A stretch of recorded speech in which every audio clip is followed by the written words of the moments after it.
The saint that I have chosen is Saint Frances Xavier Cabrini. She was born in Lombardy, Italy 1850, and is the patron of immigrants.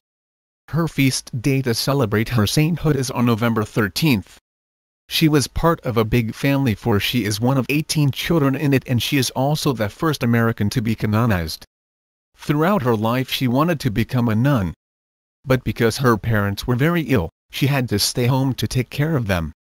When her parents died, she then went to work on a farm with her siblings. Later, a priest came to her to ask her if she can teach an all-girls school. She stayed at the school for 6 years. While there she founded the Missionary Sisters of the Sacred Heart, where she cared for the poor children in schools and hospitals. Pope Leo XIII urged Saint Frances to go to the United States along with 6 other nuns during 1889, to go work along with the Italian immigrants.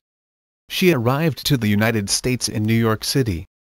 There she funded many schools, hospitals, and orphanages which aided Italian immigrants and other children.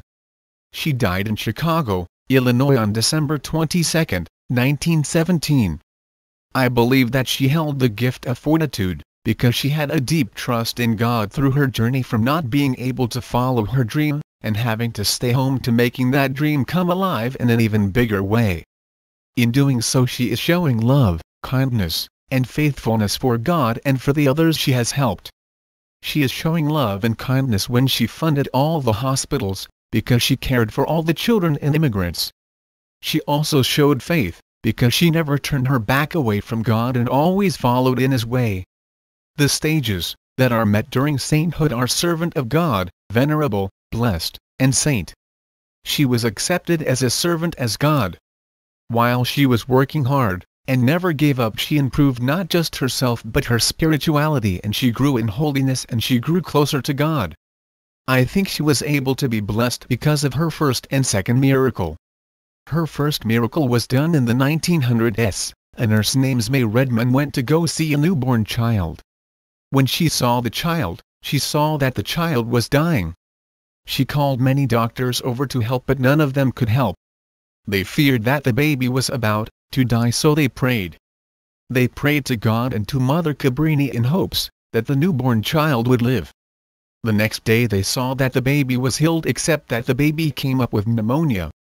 They prayed once again to Mother Cabrini, so that the baby can be healed once again. Later that day the second miracle had happened. The baby's fever was gone, taking with it the pneumonia. Then after that second miracle is confirmed, the Pope may begin the canonization of the selected saint. I believe that the Holy Spirit was with her through this journey, while she was traveling to the United States. I say this because it was hard for her going to a strange land, where she would one day start funding many institutions, where she would take care of the people who she lived with. She must have struggled while working on the institutions, but thanks to the guidance of the Holy Spirit she continued working hard, and she continued believing in God, strengthening her belief in Him as well.